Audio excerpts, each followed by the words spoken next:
ዛሬ ዕለተ ቀኑ ሰኞ ነው። ሰኞ ደግሞ ሐምሌ 20 ነው። ሐምሌ 20 2018 ላይ እንገኛለን። በፈረንጆች አቆጣጠር ጁላይ 27 2026 ላይ ነን። አድማጮቻችን በሰሞኑ ትልቁ መነጋገሪያ ጉዳይ የቪኒ ጁኒየር ጉዳይ ነው። ከቅዳሜ ጀምሮ ትናንት እሁድ፣ እንዲሁም ዛሬም በከፍተኛ ሁኔታ የዓለም ትላልቅ መገናኛ ብዙሃኖች እየዘገቡት የሚገኘው ጉዳይ የቪኒ ጁኒየር ጉዳይ ነው። ስለዚህ የቪኒ ጁኒየር ጉዳይ ያለበትን ደረጃ፣ ዝውውሩ ይሳካሉ ወይስ አይሳካም፣ ዋና ዋና ያሉ መረጃዎች በምን ደረጃ ላይ ነው የሚገኙት የሚለውን ጉዳይ ከሶፊ ጋር በዝርዝር የምናቀርብላችሁ ይሆናል። አድማጮቻችን ያው እንደምታውቁት በአሁኑ ሰዓት በቪኒሲየስ ጁኒየር እና በአርሰናል መካከል ያለው ግንኙነት ከዝውውር የወሬ ደረጃ ያለፈ ነገር የለውም። ነገር ግን ይህ ዘገባ ወይም ይህ መረጃ በታማኝ ምንጮች ወይም በታማኝ ጋዜጠኞችና ጋዜጦች ጭምር መዘገቡ ቀደም ሲል ስለ ቪኒ ጁኒየር ሲነገር ከነበረው አንጻር ያሁኑ ሚዛኑን ከበድ አድርጎታል፣ ወይም ደግሞ የተለየ የዝውውር መረጃ እንዲሆን ከፍ እንዲል አድርጎታል። ምንድን ነው ዋና ዋና መረጃዎቹ ምን ስለተባለ ነው የሚለውን ነገር እናያለን። እንግዲህ አድማጮች ቀደም ሲል እንዳልነው የዘገባዎቹ በትላልቅ ዓለም አቀፍ ታማኝ በተባሉ መገናኛ ብዙሃን የተዘገበው ከቢቢሲ እስከ ስካይ ስፖርት፣ ከዴሊ ሜል እስከ ቢቢሲ እያንዳንዳቸው የቪኒ ጁኒየርና የአርሰናልን ግንኙነት በተመለከተ በከፍተኛ ደረጃ መረጃውን አጋርተዋል። መረጃዎቹን አንድ ባንድ በተወሰነ መልኩ አጠር አድርጌ ልዳሳቸውና ሶፊ ይጨምርበታል። አርሰናል ቪኒሲየስ ጁኒየርን ለማስፈረም የመጀመሪያ ፍላጎት ማሳየቱና ሁኔታውንም እየገመገመ መሆኑ በትላልቅ መገናኛ ብዙሃን የተዘገበ ጉዳይ ነው። ሪያል ማድሪድና አርሰናል ጋር ይፋዊ ድርድር ተጀምሯል። በዚህ ደረጃ ያሳወቀ አንድም የመረጃ ምንጭ የለም። ግን ትልቁ ነገር ምንድነው? ሚካኤል አርቴታ ተጫዋቹን እንደሚፈልጉት ለቦርድ አባላት መናገራቸውና አርሰናልም ቪኒ ጁኒየር ማስፈረም እንደሚፈልግ የገለጸበት መንገድ፣ እንደገና ደግሞ ሁኔታውንም እየገመገምኩት ነው፣ ቪኒ ጁኒየርን ያለበት ሁኔታ እየተከታተልኩ ነው ብሎ ይፋዊ አስተያየት መግለጹ የትላልቅ የዓለም መገናኛ ብዙሃን የዘገባ ዋነኛ ርዕስ መሆኑ ትኩረት እንዲሰጡ አድርጓል። ይህንን መረጃ ቪኒሲየስ ጁኒየር ከሪያል ማድሪድ ጋር የኮንትራት ውይይት እያደረገ ነው። ውይይት ላይ ናቸው። ጆዜ ሞሪኒዮም ለሪያል ማድሪድ አመራሮች እንዳትለቁት፣ በቀጣዩ ዓመት የምገነባው ቡድኔ በቪኒሲየስ ጁኒየር የተመሠረተ ነው የሚል ሐሳብ ሁሉ አድርሰዋል። ስለዚህ አዲስ ስምምነት ካልተደረሰ ሪያል ማድሪድ ቪኒ ጁኒየርን በነፃ ከማጣት ይልቅ በዚህ ክረምት ለመሸጥ ይገደዳል። ይህንን ግምት ውስጥ ያስገባው ደግሞ አርሰናል ነው። ስለዚህ እዛ ጋር ፍላጎት አሳይቷል። አርሰናል የቪኒ ጁኒየርን ጉዳይ እየተከታተልኩ ነው ብሏል። እዚህ ጋር ሪያል ማድሪድ አዲስ ኮንትራት ለመስጠት ውይይት ላይ ናቸው። ነገር ግን ስምምነቱን ስናየው ያን ያህል የተሻለ ነው የሚባልበት ደረጃ ላይ አይገኝም። ምክንያቱም ባለፈው ታስታውሱ ከሆነ ከቆዳ ቀለሙ ጋር ቪኒ ጁኒየር የዘረኝነት ሰለባ በሆነበት ሰዓት ላይ ክለቡን መልቀቅ እንደሚፈልግ የገለጸባቸውን ተደጋጋሚ አስተያየቶች ማንሳት ተገቢ ነው ብዬ አስባለሁ። በተጠበቀው ደረጃ ክለቡ ዲፌንድ እያደረገኝ አይደለም የሚል እምነት አለው በውስጡ። እንደገና ቪኒ ጁኒየር በአንድ ወቅት ስለ አርሰናል የሰጠው አስተያየት ነገሮችን የበለጠ ትልቅ እንዲሆን አድርጎታል። ያም አርሰናል በአንድ ወቅት ስጫወት ታዩኛላችሁ ወይም በዚህ ክለብ ስጫወት ትመለከቱኛላችሁ ብሎ ለአርሰናል ታዳጊዎች በአርሰናል ታዳጊዎች ጋር በአንድ ወቅት ግንኙነት በፈጠረበት ወቅት የተናገረው ሐሳብ እንደገና አሁን ላይ ለዚህ የቪኒ ጁኒየርና የአርሰናል ግንኙነት እንዲነሳ አድርጎታል ብዬ አስባለሁ። አርሰናል ቪኒሲየስን ቢያስፈርም በክለቡ ታሪክ ከፍተኛ ደመወዝ ሊከፍለው እንደሚችል ሪፖርቶች እየተገለጹ ይገኛሉ። ነገር ግን ይህ ከወሬ ባለፈ ይፋዊ ስምምነት ላይ ግን እስካሁን አልተደረሰም። ቪኒሲየስ ጁኒየር የሚካኤል አርቴታ ዋነኛ የዝውውር ታርጌት መሆኑ አሰልጣኝ አርቴታ በቅርቡ በይፋ ተናግሯል። እፈልገዋለሁ አምጡልኝ ነው ያለው። ዝውውሩ ምን ያህል እድል አለው የሚለውን ነገር ስንመለከት ግምገማው እንደሚያሳየው አርሰናል ቪኒ ጁኒየርን የማስፈረም እድል አለው፣ ግን ቀላል ይሆናል የሚል እምነት የለም። የዝውውሩን ውሳኔ የሚወስኑ ነጥቦች ስላሉ ማለት ነው። አንደኛ ቪኒሲየስ ጁኒየር ከሪያል ማድሪድ ጋር ኮንትራቱን ያድሳል ወይስ አያድስም የሚለው መመለስ አለበት። ሁለተኛ ሪያል ማድሪድ ተጫዋቹን ለመሸጥ ፈቃደኛ ነው የሚለው ጥያቄ ይነሳል። ሞሪኖ አልፈልግም ብሏል። እንዳትለቁብኝ ይሄንን ተጫዋች ፈልጋለሁ ሲል ተናግሯል። አርሰናል የዝውውር ክፍያና ደሞዙን መሸፈን የሚችል አቅም አለው ወይ? ባለፈው ሶፊ ሲያነሳው የነበረው ጉዳይ ነው። አሁን ሪያል ማድሪድ ለቪኒሲየስ ጁኒየር የሚሸጥ ከሆነ 137 ሚሊዮን ፓውንድ የዝውውር ዋጋ አስቀምጧል። ደሞዙ በሪያል ማድሪድ 400,000 ፓውንድ ነው የሚከፈለው። አርሰናል ይህንን ጉዳይ የማሳካት እድል አለው፣ ይህንን የመተግበር እድል አለው የሚለው ጥያቄ የሚነሳ ይሆናል። ስለዚህ እስካሁን ባለው ሁኔታ ቪኒሲየስ ወደ አርሰናል እንደሚያመራ የተረጋገጠ ነገር አለ ብሎ ለመናገር አስቸጋሪ ነው። ግን እነዚህን ቅድም ያነሳዋቸውን ነገሮች እንደ መንደርደሪያ አንስተን እያንዳንዱን ነገር ደግሞ ብሬክዳውኑን የምንሰራው ይሆናል፣ ወይም ደግሞ ያንዳንዱ ነገር ምንን ሊያሳየን ይችላል የሚለውን እናያለንና አሁንም አርሰናል ቪኒ ጁኒየር ላይ ትኩረት አድርጓል። ቪኒ ጁኒየር ብቻ አይደለም፣ አርቴታ ተናግሯል። ሌሎች የመስመር አጥቂዎችንም እየፈለግን ነው ብለዋል። እንግዲህ አንዱ ዲዮማንዴ ነበር። ዲዮማንዴ ሪያል ማድሪድ ገብቷል። አርሰናል በነገራችን ላይ ያልነካካው የለም። ስለዚህ አሁንም ገና የመስመር አጥቂዎችን ቪኒ ጁኒየርንም ብናስፈርም ሌላ የመስመር አጥቂ እንፈልጋለን ብለዋል። ክርስቶስ ዞሊስን አስፈርመውታል። ወደ ዢሮና ወደ ስፔን አብሮ አምርቷል። በቀጣዩ ቅዳሜ ጨዋታ አላቸው ከዢሮና ጋር። ቀድመው ነው የሄዱት በነገራችን ላይ አርሰናሎችና የቪኒ ጁኒየርና የአርሰናል ጉዳይ በዝርዝር ዛሬ የምንመለከተው ይሆናል። ሶፊ እድል አለ ቪኒሲየስ ጁኒየር በመጀመሪያ ደረጃ ከሪያል ማድሪድ ጋር ኮንትራቱን ያድሳል ወይስ አያድስም? አንድ ሁለተኛ ሪያል ማድሪድ ለመሸጥ ፈቃደኛ ይሆናል ወይ የሚለውን ካስገዳጁ ነባራዊ ሁኔታ ጋር አንጸር ብናየው፣ ሶስተኛ አርሰናል የዝውውር ክፍያውን የመሸፈን አቅም አለው ወይ? በአጠቃላይ እናንሳቸው እነዚህን ጉዳዮች። እሺ ግርምዬ አድማጮቻችን እንደተባለው ይሄ መረጃ ያው በስፋትም ልናነሳው የወደር ነው፣ በስፋትም ልንወያይበት የፈለግንበት ዋነኛው ምክንያት ጉዳዩ ከመረጃና ከተራወሬ ካሉባልታ ባለፈ ከታብሎይዶች ከሚዘግቡት ዘገባ ከፍ ያለ ሽፋን እያገኘ ስለሆነ የሚኒስትሪ ሚዲያው ብቻ ሳይሆን የሚኒስትሪ ሚዲያው ጨምሮ ሁሉም የማህበራዊ ሚዲያውም ሁሉም ሚዲያዎች እያስተጋቡት ይገኛሉ። ስካይ ስፖርት ይህንን ዜና ዘግቦታል። ዴቪድ ኦርኔስተን ታማኙ የዝውውር ዘጋቢ ይህንን ዜና ዘግቦታል። ፋብሪዚዮ ሮማኖ በገደምዳሜው ዘግቦታል። እንደዚህ አይነት ሰዎች ጋር የሚደርሱ መረጃዎች በተለይ ዴቪድ ኦርኔስተን ጋር የሚደርሱ የዝውውር መረጃዎች የመሆን እድላቸው በጣም ሰፊ ነው። በአብዛኛው የመሆን እድላቸው ይሆናሉ 100% እያልኩ አይደለም። ለምን የዝውውር ዘገባ በባህሪው በጣም አስቸጋሪ ስለሆነ ደጋግመን እንደምናነሳው ብር ይጫወተዋል፣ ሁኔታዎች ይጫወቱታል። ለምሳሌ አሁን ዲያሞንዴ እኮ ለፓሪሰን ጀርመን እኮ ቃሉን ሰጥቷል አይደል? እሺ እኔ ፓሪሰን ጀርመን ነው የመቀላቀል የምፈልገው ብሎ ነገሮች ሁሉ ካበቁ በኋላ ፓሪሰን ጀርመን ትንሽ በመዘግየቱ ማድሪድ ወስኖ መጥቶ ነው ያን ዲያሞንዴ ነው ወሰደው። ያለቀ ዝውውር ነበር። ፓሪሰን ጀርመን ተጫዋቹን ይፈልጋል፣ ተጫዋቹን ፓሪሰን ጀርመን ይፈልጋል። ሁለቱም እንደሚፈላለጉ ካረጋገጡ በኋላ ሪላክስ አድርገዋል ሁለቱም። በቃ ዝውውሩን የኔታ መጨረስ እንችላለን በሚል በዛን መሃል ማድሪድ ገባ፣ ሞጨለፈው ወሰደው ያን ዲያሞንዴ። በኋላ ላይ እናነሳዋለን። የዝውውር ዜናዎች በራሳቸው ራሳቸውን የቻሉ ራስ ምታት ናቸው። ይሆናል የተባለ አይሆንም የተባለው ይሆናል። በዝውውር መረጃዎች ላይ የቪኒሲየስ ጁኒየር የዝውውር ጉዳይ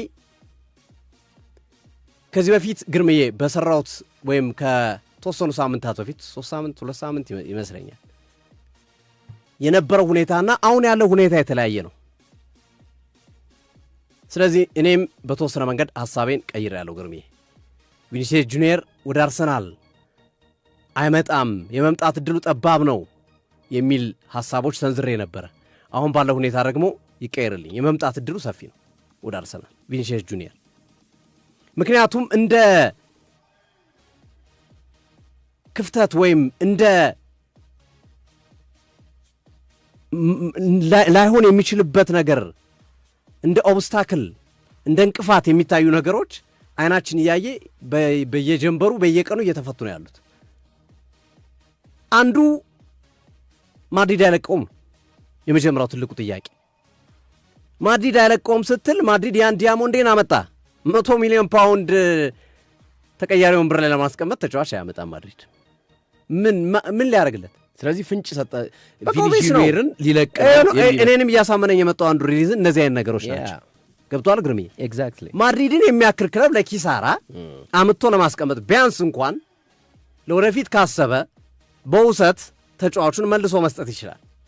በአርቢ ሌፕዚግ እንዲቆይ ማድረግ ይችላል። ከዚህ በፊት ሌሎቹ ክለቦች እንደሚያደርጉት ከሞናኮ ክሊያን ምባፔ ወደ ፓሪስ ሰን ጀርመን ሲሄድ እንዲህ አይነት ነገሮች ተጫዋቾችን ይሄ በ19 በ20ዎቹ መጀመሪያ ምናምን የሚገኙ ተጫዋቾች አንድ አመት ምናምን ስትሰጣቸውና በጣም ሃይሊ ሌቭል ሲሆኑልህ ታመጣቸዋለህ። እና ለምን ይውጣ ብሎ ነው ማድሪድ ያን ዲያሞንዴን ያን ያህል ገንዘብ ከፍሎ የሚያመጣው ቪኒሺየስ ጁኒየር እያለ በምን ጥያቄ ታነሳለህ? ያን ዲያሞንዴን የመስመር አጥቂ ለዛውም በቪኒሺየስ ጁኒየር ቦታ ላይ የሚጫወት ሁለቱም ቦታ ላይ ይጫወታል። ቀኙም ግራውም ላይ ይጫወታል። በብዛት ነው በቪኒ ጁኒየር ቦታ ነው የሚጫወተው። ግራው ላይ ነው የሚጫወተው። ናሽናል ቲም ግራው ነው። ሌፕዚግ ላይም ግራ ላይ ነው። እንደውም አንዳንዶች ቀኝ ላይ ነው የሚጫወተው ሲሉ ሰማለሁ። አይደለም ግራ ነው። በቪኒሺየስ ከኮትዲቯር ብሔራዊ ቡድን ጋር ግራውን ይዞ ሲጫወታውን ዓለም ዋንጫ እኮ አይተነዋል። በግራ መስመር ላይ ነው የሚጫወቱ። ሌፕዚግ ላይም ተመሳሳይ ነገር ግን ቀኝ መጫወት እንደውም ምንድነው መረጃዎቹ የሚሉት አንዳንዶቹ እሱ የሚፈልገው ቀኝ ነው የሚፈልገው ይላሉ። ልጁ የሚፈልገው ግን ባህሪው ግን የግራ መስመር አጥቂ የግራ መስመር ላይ ሞር ፕሮዳክቲቭ ስለሚሆን አሰልጣኞች ለዛ ይፈልጉታል ብሎ ያነሳሉ። ስለዚህ አንዱ ማድሪድ ያን ዲያሞንዴን ካመጣ የ100 ሚሊዮን ዩሮ ተጫዋች ካመጣ መቼም የቡድን ስኳድን ለማስፋት አይደለም። ማድሪድ የዴፕስ ችግር የለበትም። ማድሪድ የጥልቀት ችግር የለም። አጥቂ መስመር ላይ ሮድሪጎ፣ ቪኒሺየስ ጁኒየር፣ ብራሂም ዲያዝ፣ ክሊያን ምባፔ እያልን የምናነሳሳቸው ተጫዋቾች አሉ። ምናልባት ጋርሲያን ስለሚሸጥ እንዳንል ጋርሲያ ደግሞ የዋና ቡድን አባል አይደለም። በፊፋ ወርልድ ካፕ ተመለከት ነው። ከዛ በኋላ ዣቪ አሎንሶም አልቫሮዋም ብዙ የሚጠቀሙበት ተጫዋች አይደለም። እንደሱን ለመተካት ነው የመጣው እንዳንል ይሄ ቁልፍ ተጫዋች አይደለም። ጋርሲያ ቁልፍ ተጫዋች የሚባሉት ቪኒሺየስ፣ ክሊያን ምባፔ፣ ሮድሪጎ፣ ብራሂም ዲያዝ፣ ቤሊንግሃም የመሳሰሉት ተጫዋቾች ናቸው። ሌላው ሪያል ማድሪድ ካለፉት ዓመታት በተለየ መንገድ ዘንድሮ ብዙ ገንዘብ እያወጣ ነው። በኋላ ላይ ዲያሞንድ ላይ ያመጣበታለሁ። እሱን ግን ያመጣቸው ተጫዋቾች ኩኮሬያ፣ ዱምፍሪስ፣ ኢብራሂማ ኮናቴ፣ በርናንዶ ሲልቫ 80 ወጥቶባቸዋል። አሁን 120 ለያን ዲያሞንዴ ሮድሪን እስከ 80 ቢጨርስ ኦልሞስት 300 ሚሊዮን ዩሮ አካባቢ ውጭ ያወጣል ማለት ነው። ከ300 ሚሊዮን ዩሮ በላይ በዛ ደረጃ ከደረስክ እንደዚህ አይነት ግዢዎችን የምታከናውን ከሆነ በተለይ እንደ ማድሪድ አይነት ክለብ የሆነ ለመሸጥ የፈለግከው ተጫዋች አለ። ሂሳብን የሚያወራርድልህ ያወጣውን ወጭ በተወሰነ መንገድ የሚቀንስልህ ተጫዋች ይኖራል ማለት ነው። ያንን ለማስተካከል ፔሮልን ለማስተካከል ይህን ሁሉ ተጫዋች አምጥተህ የደሞዙ አለ የክፍያው አለ እና ጣራ ነው የሚነካብህ። ስፔሻሊ ግን ያን ዲያሞንዴ ማለት ነው። ያን ዲያሞንዴ መምጣት በቃ የሆነ ነገር ፍንጭ የሚሰጥ ነገር ነው። ሁለተኛው ስለዚህ አንዱ ፍንጭ የያን ዲያሞንዴ ወደዚህ ወደ ሪያል ማድሪድ እግር ኳስ ክለብ መምጣት ይሄን ያህል ብር መክፈል ያውም እንደውም ፓሪስ ሰን ጀርመን ጨርሶታል የተባለን ተጫዋች ነው። ምን አስገባው ግርሜ? ፓሪስ ሰን ጀርመን ጨርሷል እየተባልክ የምትገባበት ምንም አይነት ምክንያት አይኖርም። የምትመጣው ስለተሸገርክ ነው። የሆነ እዛ ጋር የተበላሸብህ ነገር አለ ማለት ኤግዛክትሊ አንድ ፍንጭ። ሁለተኛው እንግዲህ መላምት ነው፣ ሃይፖቴሲስ ነው። ባይዘው አድማጮቻችን እንዲህ አይነት ነገሮች መላምቶች ናቸው፣ የተረጋገጡ አይደለም። እኛ እንደ ስፖርት ጋዜጠኛ እንደ ልምድ እንዳለው የዝውውር ዘገባዎች ረጅም ዓመት ሲሰራ እንደነበረ ከየት ወዴት ማገናኘት ይኖርባል፣ ሃይፖቴሲሶችን መስጠት ይኖርባል። ስለዚህ አንደኛውን ነጥለን አወጣን፣ ፍንጭ የሚሰጠውን ነገር ማለት ዋናው እሱ። ሁለተኛው ጋር እንግባ። እሺ ሁለተኛው ጋር ቪኒሺየስ ጁኒየር ለምን ኮንትራቱን አላራዘመም ግርሜ? የግልጽ ጥያቄ ነው። አድማጮቻችንም እስኪ መልሱልኝ። ለምን አላራዘመም ቪኒሲየስ ጁኒየር? ምክንያቱም ኮንትራቱ በቀጣዩ ዓመት እንደሚያልቅ ይታወቃል። 1 ዓመት ነው የቀረው ኮንትራቱ። 14 ወራት ነው የቀሩት። እነዚህ አሁን 2 ወራት ሲያልቁ 1 ዓመት ነው የሚቀረው። ያ ማለት ቀጣይ ዓመት ቪኒሲየስ ጁኒየር ጥር ወር ላይ በቦስማን ሕግ በነጻ መፈራረም ይችላል ከፈለገው ክለብ ጋር። በቦስማን ሕግ በነጻ ተፈራርሞ መሄድ ይችላል። ታዲያ ማድሪድ የምን ሞኝ ነው ግርምዬ? ይሄን የመሰለ ተጫዋች በነጻ ለመልቀቅ 1 ዓመት አጫውቼ በነጻ ለቃለሁ ብሎ የሚያስቡ 6 ወር ነው የሚያጫውተው። በቃ እኮ ከ6 ወር በኋላ በቦስማን ሕግ በነጻ ወደ ፈለገው ክለብ መሄድ ይችላል። ዓመቱን ይጨርሳል፣ ግን ዝውውሩን ቀድሞ መጨረስ ይችላል። በነገራችን ላይ ማድሪድ ቀልደኛ ነው። ማድሪድ እንደዚህ አይነት ቀልድ ይቀልዳል። በነገራችን ላይ ቪኒ ጁኒየር ሶፊ 2018 ነው ሪያል ማድሪድ በይፋ መጫወት የጀመረው ማለት ነው። ከ2018 ዓመት ቆይቷል። ስለዚህ ኮንትራት መቼም እርግጠኛ ነኝ ሪያል ማድሪድ ጠብቆ በመጨረሻው ቀን አያረግም፣ ፈርምልኝ አይልም። አሁን ኦልሞስት ዴድላይን ላይ ነው ያለው ቪኒ ጁኒየር። ስለዚህ አሁን ይሄ ሁለተኛው ዋነኛው ምክንያት ማድሪድ እስከ ሰዓት ለምን ታገሰ ተናግረዋል እኮ ማድሪዶች አይደል? ምንድን ነው ያሉት? መጀመሪያ ላይ የጠየቀው ገንዘብ በጣም የተጋነነ ነው። የጠየቃችሁ እንደ ክሊያን ምባፔ ነው። በነገራችን ላይ ምባፔም ቁልፍ ተጫዋቻችሁ ነው፣ እኔም ቁልፍ ተጫዋች ነኝ፣ ስለዚህ እኩል ነው ሊከፈለን የሚገባ ብሎ 30 ሚሊዮን ዩሮ ከነ ቦነሱ ከነ ደሞዙ በአመት ይከፈለኝ ነው።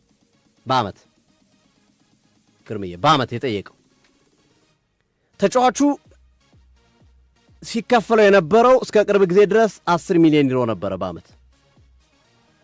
የአመቱ ምርጥ ተጫዋች ተብሎ በፊፋ እስከተመረጠበት ጊዜ ድረስ ሪያል ማድሪድ ሻምፒዮን የሆነበት ታቻምና ማለት ነው፣ ሻምፒዮንስ ሊግ። ከዛ በኋላ 2 ሚሊዮን ዩሮ ተጨመረለት እና በአጠቃላይ ቦነሱን የተለያዩ ገቢዎች አሉ፣ የማሊያ የምናምን የሚባሉ የስፖንሰርሺፕ የኢሜጅ ራይት ምናምን የሚባሉትን ጨምሮ የተጫዋቹ አጠቃላይ ገቢ አሁን እስካለው ሁኔታ ድረስ 18 ሚሊዮን ዩሮ አካባቢ በአመት ደርሷል። አሁን ባለበት ሁኔታ 18 ሚሊዮን ዩሮ አካባቢ ደርሷል። ይሄ ሁሉንም ነው፣ ደሞዙንም የኢሜጅ ራይቱንም ሁሉንም ነገር አጠቃለው ማለት ነው። እሱ አሁን ደግሞ የጠየቀ ያለው 30 ሚሊዮን ዩሮ ነው። ይሄ በአመት ነው። ጋፑ 12 ሚሊዮን ዩሮ በሪያል ማድሪድና በቪኒሲየስ ጁኒየር መካከል ይሄ ጋፕ አለ። ይሄ አመት ማለት ነው፣ በአንድ አመት ነው። ይህን በ4 ዓመት ስናበዛው ኦልሞስት የ50 የ60 ሚሊዮን ዩሮ ልዩነት ይኖረዋል ማለት ነው። ስለዚህ ይሄን ልታጠብ የምችለው ይሄንን ነገር ማጠብ የሚችልባቸው ጊዜያቶች ነበሩ። ጊዜያቶቹ አንደኛ ውሉ የመጠናቀቂያው ጊዜ ሳይቀርብ ይታወቃል። ተጫዋች ለምን ይሄ ተጫዋች አሁን ወደ ሌላ ክለብ ሲሄድ ወይ የዝውውር ገንዘቡ ቀንሶ ነው ወይ ደግሞ በቀጣይ ዓመት ሄዳለሁ ካለ ደግሞ በነፃ ነው። በነፃ ካገኙት ደግሞ የትኛውም ክለብ ቢያንስ ከ100 ሚሊዮን ዩሮ በላይ ሳይኒንግ ፊ ከፍለዋል። በነፃ የሚያስፈርመው ሳይኒንግ ፊ ስለሚቻል የፊርማ ገንዘብ መክፈል ስለሚቻል በነፃ የሚፈርም ተጫዋችን ማድሪድ ምባፔ ላይ እንዳረገው ማለት ነው። ማድሪድ ምባፔ ላይ እንዳረገው ሊያረጉ ይችላሉ። ስለዚህ አሁን ይህንን የሚጠብቁ ክለቦች አሉ። ለምሳሌ ፒኤስጂ አንዱ ነው። ከዚህ በፊት አንድ ፕሮግራም ሰርተናል፣ ዛሬ 6 ወር 7 ወር አካባቢ። ፒኤስጂ ምባፔን በተነጠቀበት መንገድ ቪኒሲየስ ጁኒየርን ከማድሪድ ለመንጠቅ እየሰራ ነው የሚል ዘገባ ሰርተን ነበር። ያ ቃል ማድሪድ ማንም ክለብ ማንም አልኩ እኮ ግርሚ ፉላም እንኳን ይህንን ማድረግ ይችላል። 100 ሚሊዮን ዩሮ ከፍሎ ተጫዋቹን የሳይኒንግ ፊ 100 ሚሊዮን ዩሮ ከፍሎት በነፃ ማስፈረም ይችላል። ከዛ ደሞዙ በነበረበት ይቀጥላል ማለት ነው።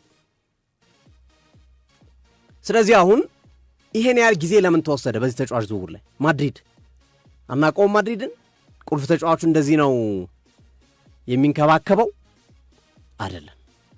ማድሪድ እንደዛ አይደለም። ማድሪድ ቀድሞ ነው እንዲህ አይነት ነገሮችን የሚጨርሰው። ወይ መልቀቅ ሲፈልግ ነው፣ ሊለቅ ሲፈልግ ይለሳለስባል።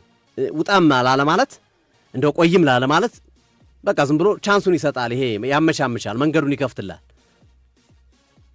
ስለዚህ እንድትወጣ ያደርጋል ማለት ነው። ስለዚህ ማድሪድ ሞኝ አይደለም። በነፃ ይህንን ተጫዋች በቀጣይ ዓመት ከመልቀቅ በዚህ የዝውውር መስኮት 137 ሚሊዮን ፓውንድ ወይም 160 ሚሊዮን ዩሮ አካባቢ ተጫዋቹ ላይ ማግኘት ከቻለ ዲያጆ ነው የሚሸጠው። በደስታ ነው የሚሸጠው። ስለዚህ ይሄ ሌላኛው ሁለተኛው ጠቋሚ ፖይንት ነው፣ የሚጠቁም ነገር የሚያሳይ ነገር። ለዛ ነው ቅድም ከዚህ በፊት ከዘገብኩት ዘገባ አንጻር ያሁኑ ሐሳቤ እንድቀይር ያደረጉኝ ፍንጮች እያየው ነው፣ ነጥቦች እያየው ነው። አርሰናል ቪኒሲየስ ጁኒየርን የማስፈረም እድሉ ባለፈው ጠባብ ነው ያልኩት፣ አሁን ደግሞ ሰፊ ነው በሚለው ይስተካከልልኝ። ስለዚህ ሁለተኛው ነጥብ ይሄኛው ኦብቪየስ ነው፣ የግልጽ ነው። ማንም ተጫዋቹን ቁልፍ ተጫዋቹን በነፃ ማጣት አይፈልግም። ሶስተኛው አንድ ነገር ለማጠናከር ያክል ሶፊዬ እንደሚታወቀው እንግዲህ ቪኒሲየስ ጁኒየር ከፍላሚንጎ እግር ኳስ ክለብ ነው ወደ ሪያል ማድሪድ የተዛወረው ማለት ነው እና 2017 ላይ ነው ሪያል ማድሪድን የተቀላቀለው ሜይ 23 2017 ላይ። ከዛ 18 ዓመት እስኪሞላው ድረስ ጠበቁና 18 ዓመት ጁላይ 12 2018 ላይ ነበር የሚሞላው ማለት ነው እና ጁላይ 12 2018 ላይ ይሄ ተጫዋች በይፋ በቡድን ውስጥ በሪያል ማድሪድ ውስጥ የመጫወት እድሉን አገኘ ማለት ነው እና ያኔ ከፍላሚንጎ ሲመጣ የፈረመው ኮንትራት 18 ዓመት ስለሆነ መፈረም የሚችለው እስከ 2023 ድረስ ነው የፈረመው። 5 ዓመት ነው የፈረመው። ልብ በል ሶፊ፣ ያኔ 5 ዓመት ፈረመና እንደገና በ2023 ላይ ላደረገውና አሁን ላለበት ፊርማ የ4 ዓመት ፊርማ ለመፈረም ያግባቡት 2020 ላይ ነው ኮንትራት እንዲያራዝም ያስደረጉት። እንግዲህ ይሄ ልጅ 2018 በዋና ቡድን 18 ዓመት እንዲሞላው ተደርጎ ነው። ቀድሞ በ17 ዓመቱ ስለመጣ ማለት ነው። ይፋዊ አንድ ተጫዋች 18 ዓመት ሲሞላው ስለነበር በዚህ ምክንያት 5 ዓመት ፈረመ መጀመሪያ ላይ እስከ 2023 ነው የፈረመው። 2023 ላይ ኮንትራት ለማራዘም ሪያል ማድሪድ ድርድር ያደረገው 2020 ላይ ነው፣ የኮሮና ማግስት ማለት ነው። 2020 ላይ ልብ በል ሶፊ፣ ከ3 ዓመት ቀድሞ ነው ድርድር ያደረገው። የዘንድሮን ልዩ የሚያደርገው ግን 2023 ላይ የ4 ዓመት ውል ማራዘሚያ በ2020 ካደረገ በኋላ ከ2023 እስከ 2027 ጁን 30 ድረስ ነው የ4 ዓመት ውል የፈረመው። 4 ዓመቱን ከፈረመ በኋላ አሁን ግን ድርድር ማድረግ የነበረባቸው በመጀመሪያው የውል ማራዘሚያ አካሄድ ከሆነ ከ3 ዓመት ወይ ከ2 ዓመት በፊት ቀድሞ ነበር አይደል ማድረግ የነበረባቸው። ዘንድሮ ግን 1 ዓመት ሲቀረው ነው። ሌላው አዲስ የውል ማራዘሚያ ንግግር ሪያል ማድሪድ ከቪኒሲየስ ጁኒየር ጋር ሲያደርግ ቪኒሲየስ ጁኒየር ለማደስ አልቸኩልም፣ እስከ 2027 ውላለኝ፣ ከሪያል ማድሪድ ጋር ብዙ የምንነጋገረው ነገር አለ የሚል አስተያየት መስጠቱ ይታወሳል። ምን ማለት ነው? ይህን የተናገረበት ነገር ምን ማለት ነው? ይህንን መቼ ነው? ከ2 ዓመት በፊት 2024 ጀምሮ ውል ለማራዘም ድርድር ሲደረግ እንዴ እስከ 2027 እኮ ውል አለኝ፣ ስለዚህ እስከ 2027 ውል ካለኝ ምን ያስቸኩላል ውል ለማደስ? ከክለቡ ጋር የምነጋገረው አንዳንድ ጉዳዮች አሉኝ የሚል አስተያየት ሰጥቷል። እንደገና ደግሞ ቪኒሲየስ ጁኒየር በቆዳ ቀለሙ የበርካቶች ሰለባ ሲሆን ይህን ተጫዋች በአግባቡ ሪያል ማድሪድ ዲፌንድ እያደረገኝ ነው ብሎ ክለቡ ላይ በሚገባው ደረጃ እየተከላከለልኝ ነው ብሎ አያስብም እና ስፔን ላይ ያለው ለምሳሌ በተለይ በቫሌንሲያ ሪያል ማድሪድ ከቫሌንሲያ ጋር በነበራቸው ጨዋታ የቫሌንሲያ ደጋፊዎች በሰነዘሩበት የዘረኝነት ቃል ተንተርሶ የስፔን ላሊጋን ለቆ ሌላ ሊግ መጫወት እንዳይፈልግ በይፋ ተናግሯል። ያኔ በቃኝ በላሊጋው የመጫወት ፍላጎት የለኝም የሚል አስተያየት ነውና ለአብነት ያነሳው እንግሊዝ ፕሪሚየር ሊግ ነው። እንግሊዝ ፕሪሚየር ሊግ ላይ በዚህ ደረጃ በተጫዋቾች ላይ የሚሰነዘር የዘረኝነት ቃላቶች የሉም፣ እኔ ላይ ግን በዛ። ይሄ ደግሞ የሚሆነው ስፔን ላይ ነው። ስለዚህ ላሊጋው ይበቃኛል፣ ሌላ አዲስ ቻሌንጅም የህይወት ቻሌንጅም መጀመር አለብኝ በሚል ፕሪሚየር ሊግ ላይ ፍላጎት እንዳለው የገለጸበት ሂደት አለና እነዚህ ነገሮች የሚጠቁሙ ነገሮች መሆናቸውን ማሳያ ነው። ወደ ሶስተኛው ጉዳይ እንግባ ሶፊ። ይሄ ነገር እንግዲህ እነዚህ ነገሮች ጠቋሚ ነጥቦች ናቸው በዚህ ሂደት ውስጥ። ሶስተኛው በሪያል ማድሪድ ቤት ውስጥ ያለው ኢጎ፣ በክሊያን ምባፔና ቪኒሲየስ ጁኒየር መካከል ያለው ፉክክር ጤነኛ አይደለም ተብሎ ይታመናል። ይሄ ለረጅም ጊዜያቶች የመገናኛ ብዙሃኖች ሲዘግቡት የቆየ ጉዳይ ነው። ያው አንድ ቤት 2 አለቃ አይኖርም ይባላል አይደለ? ሁለት አለቃ ካለ ቤቱ ይበጠበጣል። ከሌኔ ነኝ አለቃ ሲል ለዛ ግማሽ ሲታዘዝ፣ ከሌኔ አለቃ ሲል ለዛ ግማሽ ሲታዘዝ። አንዱ ማድሪድ ቤት ውስጥ ጃቢ አሎንሶን የፈተናቸው የአለቃ መብዛት ነው። በሪያል ማድሪድ ቤት ውስጥ የጎበዝ አለቃ በዝቶ ነበር። በቪኒሲየስ ጁኒየር የሚመራ ግሩፕ ነበረ። በክሊያን ምባፔ የሚመራ ግሩፕ ነበረ። በነ ቹዋሚኒ የሚመራ ግሩፕ ነበረ። ፍርክስክሱ ይወጣ። ጆዜ ሞሪኖ አንዱ ትልቁ ስራ መስራት የሚፈልጉት እዛ ላይ ነው። ስለዚህ ሁለት አለቃ አንድ ቤት ውስጥ ማስቀመጥ አችልም። ሁለቱም ትልቅ ይጓላቸው። እኔ በላይ ነኝ። ቪኒሲየስ ጁኒየር እኮ እኔ ከምባፔ በምን አንሳለሁ ደሞዙ ይከፈለኝ እንጂ የሚል ሐሳቡን ያስቀመጠበት ሂደት ተመልክተናል። ይሄ ራሱ አንዱ ኢኮኖ እኮ ሜዳ ላይ ያለውን ተሆነ ከሜዳ ውጪ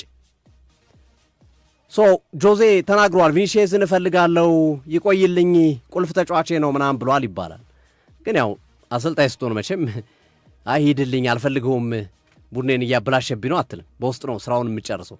አንተ ከውጭ እንደ ቪኒሲየስ ወሳኝ ተጫዋቼ ነው ትላለህ። ለምን ሽያጭ ግርምዬ ማሁን ተጫዋች ነው እያልክ ግዢውን ዜሮ ልታስገባ ነው እንዴ? እንዲሁም ቁልፍ ተጫዋች ነው አንደኛ ተጫዋች ነው እያልክ ነው የምታጨበጭበው። ለምን ግዢውን ከፍ ማድረግ አለባ፣ የሽያጭ መጠኑን ማሳደግ አለባ፣ ገቢን ማሳደግ አለባ። የጆዜ ሞሪኖ አስተያየት ብዙም እዚህ ጋር ውሃ የሚያነሳ አይመስለኝም። እንደው ምናልባት ፍሎረንቲኖ ፔሬዝ ሐሳብ ሰጥቶ ቢሆን ድሮ ቁልፍ ተጫዋቻችን ነው ቪኒን አንለቅም ብሎ ቢሆን ድሮ ፍሎረንቲኖ ፔሬዝ ላይክ አትሌቲኮ ማድሪዶችና ኪል እንዳሉት ተጫዋቻችን አንለቅም ቁልፍ ተጫዋቻችን ነው ብሎ ለባርሴሎና እንደመለሱት አይነት ነገር ቢሉ ፍሎረንቲኖ ፔሬዝ ታምናለህ። ያሉት ግን ጆዜ ናቸው። አሰልጣኝ ደግሞ ይላል ይሄው ኢዲሆ እያሉ አይደል እንዴ? ብሩኖ ጉማሬዥ አይለቅም እያሉ አይደል እንዴ? ኢዲሆ አሰልጣኝ ይላል። ሁሌም ነው አሰልጣኝ። አሌክዛንደር አይዛክ አንለቀውም ቁልፍ ተጫዋቻችን ነው ሲሉ አልነበር እንደ ኢዲሆ ከብርቀቁ በፊት? በትክክል። ስለዚህ የአሰልጣኙ ሐሳብ ሊሆን ይችላል። ኦፍ ኮርስ እውነት ያሰጡት ሐሳብ እውነት ሊሆን ይችላል። ግን ታማኝነት ያለው አይደለም። ታማኝነት የሚኖረው ከባለቤቱ ቢወጣ ከፍሎሬንቲኖ ፔሬዝ ቢወጣ ትልቅ ነው ብዬ አስባለሁ። ሌላው ትልቁን ጨዋታ ለመጫወት እየተዘጋጁ ያሉት ስፖንሰሮች ናቸው። ግርምዬ አድማጮቻችን ከኢትዮጵያ አትሌቲክስ ከዓለም አትሌቲክስ ጋር በተያያዘ ስናነሳ በአንድ ወቅት ከኦሎምፒክ ውድድር ጋር በተያያዘ በጣም መሰረታዊ ሐሳብ ግርምሾም ሲያነሳ ሰምቼዋለሁ። የስፖንሰሮች ተጽዕኖ ፈጣሪነት ናይክ የዓለም ዋንጫውን ወይም ዓለም ሻምፒዮናውን አዲዳስ ደግሞ ኦሎምፒኩን እንዲያሸንፉ አትሌቶች ይፈልጋል እና የአዲዳስ አትሌቶች በሙሉ ወይም አዲዳስ ስፖንሰር ያደረጋቸው ኦሎምፒክ ላይ አሸናፊ ናቸው። ያው በአድማጮች ግልጽ ለማድረግ ያክል ሶፊ በግልጽ አስቀምጦታል። በእርግጥ ተጨማሪ ሐሳብ ለመስጠት ያክል በአትሌቲክሱ የኦሎምፒክ ውድድሮችን ስፖንሰር የሚያደርገው አዲዳስ ነው። የዓለም አትሌቲክስ ሻምፒዮናን ደግሞ ወይም የዓለም ዋንጫ የምንለው በአትሌቲክሱ ወርልድ ሻምፒዮንሺፕን ወይም የዓለም አትሌቲክስ ውድድርን ስፖንሰር የሚያደርገው ደግሞ ናይኪ ነው። ስለዚህ ናይኪ ስፖንሰር አድርጎ የእሱ አትሌቶች እንዲያሸንፉለት ይፈልጋል። ኦሎምፒክ ላይ ደግሞ ብዙ ጊዜ የአዲዳስ አትሌቶች ነው የሚያሸንፉት እና ከውጤት ማጣት ጋር ዓለም ላይ እያመሳቸው የሚገኘው የአዲዳስና የናይኪ የስፖንሰሮች ፍላጎት አለ። ይሄ ነው እና አስበው እንግዲህ ሶፊ አንድ አትሌት የናይኪ አትሌት ሆኖ በግሉ የሚወዳደራቸውን ውድድሮች የናይኪን ስፖንሰር ሆኖ የሚሮጥ አትሌት ብሔራዊ ቡድን ሲመጣ ለምሳሌ የኢትዮጵያ ብሔራዊ ቡድን ስፖንሰር አዲዳስ ነው። ስለዚህ የናይኪ አትሌት የአዲዳስን እንትን ሊያስተዋውቅ ነው ማለት ነው በዓለም አትሌቲክስ ሻምፒዮና። ዲስ ኢዝ ኮንፍሊክት ኦፍ ኢንተረስት። እንደዚህ አይነት ነገር አሁንም በስፖንሰሮች መካከል ያለው አንዱ ወሳኝ ነጥብ ይሄ ነው። በእርግጥ ቅድም አትሌቲክሱ ላይ እንዳነሳ ነው ስለሚታወቅ ነው ይህንን ኬዝ ያነሳሁት። ብዙ ኢትዮጵያኖች ይህን ኬዝ ስለሚያውቁት ነው። አትሌቲክሱ ላይ የናይክና የአዲዳስ ፉክክር ነው ያለው። በተመሳሳይ መንገድ እግር ኳስ ላይም ተመሳሳይ ፉክክር አለ። ግን ያው ለምሳሌ አትሌቲክሱ ላይ ናይኪ ከላይ ያሸንፍልኝ ብሎ መርጦ አይደለም የሚያሸንፍለት፣ ሲስተማቲክ ነው። ኤግዛክትሊ። አዲዳስም ከላይ የሚባል አትሌት ያሸንፍልኝ ብሎ ሲስተማቲክ ነው የሚሰራው፣ በሲስተም ነው የሚሰራው ሰው። ስለዚህ እዚህኛው ላይ ደግሞ ምንድነው የተፈጠረው ነገር አድማጮቻችን? እዚህኛው ላይ የተፈጠረው ሜጀር ነገር ናይክና አዲዳስ ተፎካካሪ እንደሆነ ይታወቃል። አዲዳስ ያርሰናል ነው። ናይኪ ደግሞ የክሊያን ምባፔና የቪኒሲየስ ጁኒየር ስፖንሰራቸውን የጫማ ስፖንሰራቸው ሁለቱም ናይክ ነው የሚያደርጉት። አሁን ቪኒሲየስ ጁኒየር ወደ አዲዳስ ሊቀይር አይደለም። ልብ በሉ፣ ይሄን አዳምጡኝ። መጫወቻ ጫማውን ወደ አዲዳስ ሊቀይር አይደለም፣ በናይኪ ይቆያል። ግን ምንድነው ናይኪ ምን ሆነበት? በአንድ ሊግ ለሚጫወቱ ተጫዋቾች ለሁለት ተጫዋቾች ከፍተኛ ገንዘብ እየከፈለ ነው። ስለዚህ ማድሪድ ሲጫወት አንዴ ነው የሚያው አይደለ? ሰው ኳሱን አንዴ ነው ሰው የሚያው።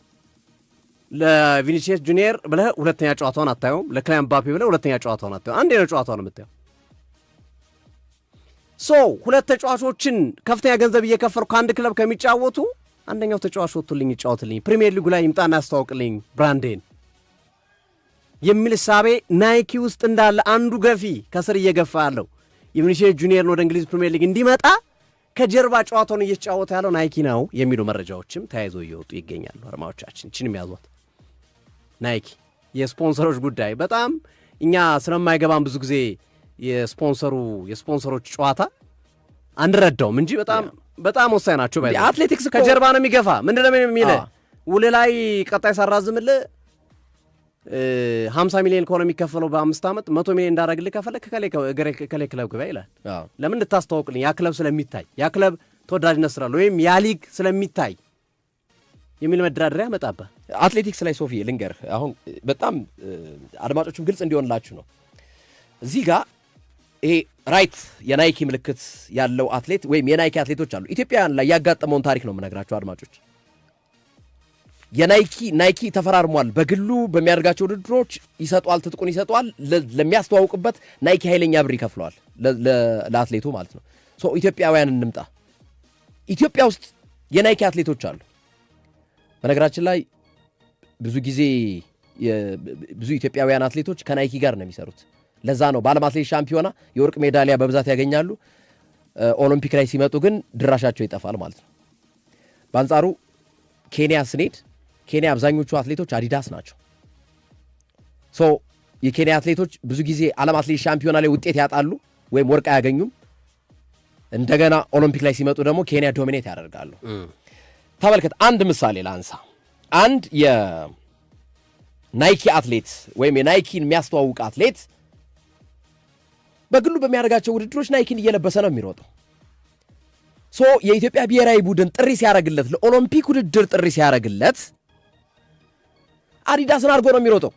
እዚህ ጋር ያለው አዲዳስ ይቀየራል ምልክቱ ማለት ለብሔራዊ ቡድን ስለተመረጠ ማለት ነው። ስለዚህ ይሄ አትሌት አሸንፎ የመጨረሻዋን እቺ መስመሯን እሷን ሰብሮ ሲገባ ማንን ነው የሚያስተዋውቀው? እዚህ ጋር ያለውን አዲዳስን እያስተዋወቀ ነው ማለት ነው። ምን ይሆናል ማለት ነው? ናይኪ ጋር በግል የተፈራረመው አለ። ስለዚህ እዛ ናይኪ ጋር ያለውን ግንኙነት ያሻክርበታል ማለት ነው። ወይም ደግሞ ናይኪ ጋር መመሪያ ይሰጠዋል ማለት ነው። የናይኪ አትሌት እንዲያሸንፍ አብሮት የሚሮጠው ለምሳሌ የኖርዌይ አትሌት ልክ ከሱ ጋር ይታወቃሉ። ኖርዌይ፣ ኬንያ ምናምን አሉ ናይኪ ያሉ። ስለዚህ ናይኪ መጀመሪያ የሚያስጠነቅቃቸው ምንድን ነው? እከሌ እንዲያሸንፍ ቦታውን ልቀቁለት የሚባል ጥያቄዎች ከስፖንሰርሺፕ ይመጣል ማለት ነው። እና ያንን አትሌቶች ማድረግ አይፈልጉም። እዚህ ጋር ናይኪ ሲሮጥ የነበረ ሰውዬ ወይም እዚህ ጋር አዲዳስ አድርጎ ሲሮጥ የነበረ ሰውዬ በብሔራዊ ቡድን ሲመጣ ተቃራኒውን ሁለቱ ተፎካካሪዎች ናቸው። ዓለም ላይ ገበያውን እያመሱት ነው የሚገኙት ሁለቱ ብራንዶች፣ ሁለቱ የትጥቅ አምራቾች ማለት ነው።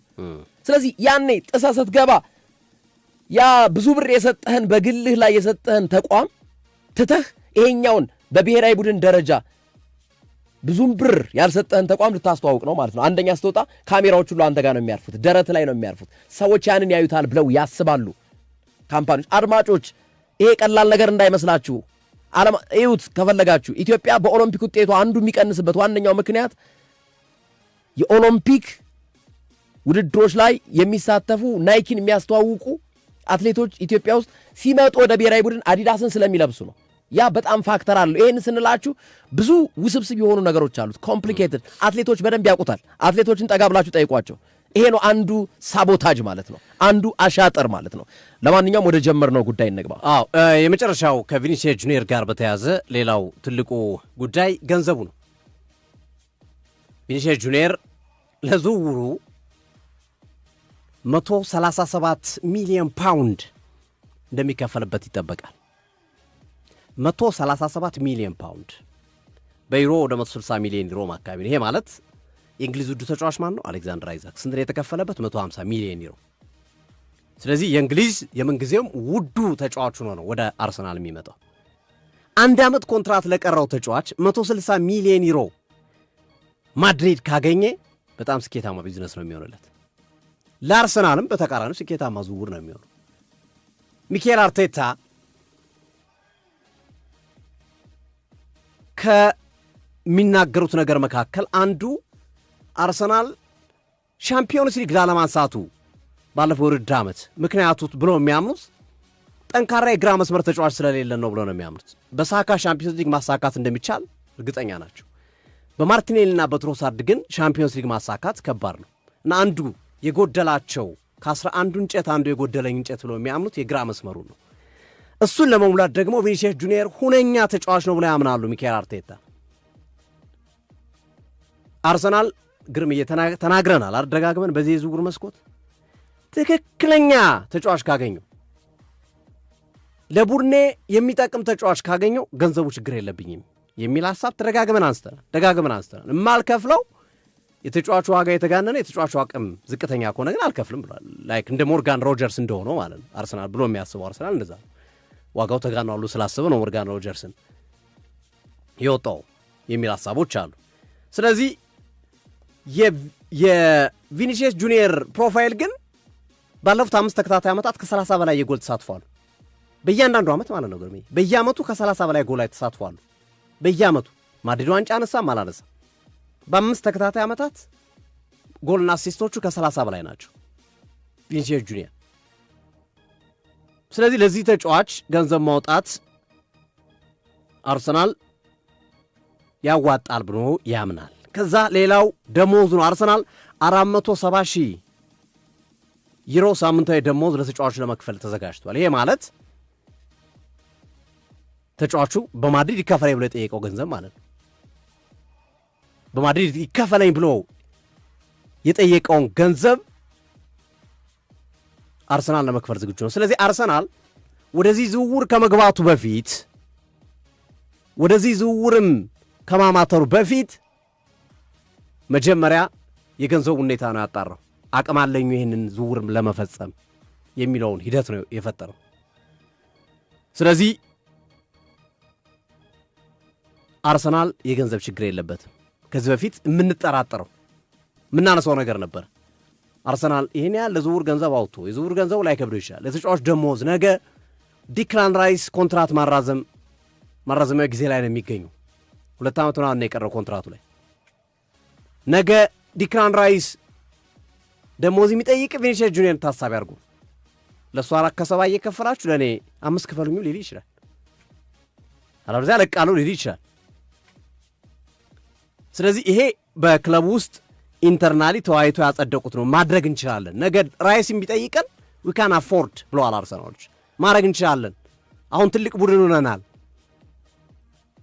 አሁን እንደ ማድሪድ ትልቅ ደሞዝ መክፈል እንችላለን። እንደ ሲቲ ትልቅ ደሞዝ መክፈል እንችላለን። ሃላንድ እንደሚከፍሉት፣ ሮድሪ እንደሚከፍሉት ማድረግ እንችላለን። ስለዚህ ተጫዋቾቻችን ውል ማራዘም በሚገባቸው ጊዜ ተመጣጣኝ ከሆነ ጥያቄያቸው ተገቢ ከሆነ ገንዘቡ አያሳስብም። ስለዚህ ይህንን ዝውውር መፈጸም አይጎዳንም ወይም እኛ ላይ የሚፈጥረው ኢምፓክት የለም ብሎ ኢንተርናሊ በውስጥ አርሰናል አመራሮች ተወያይተዋል።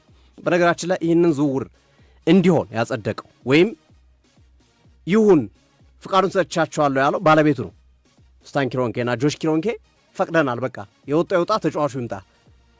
ሚኬል አርቴታ ደግሞ ኮንቪንስ ለማድረግ በዛ መንገድ የገቡበትና ከፍተኛ የሆነ ስራ የሰሩበት ይደታል።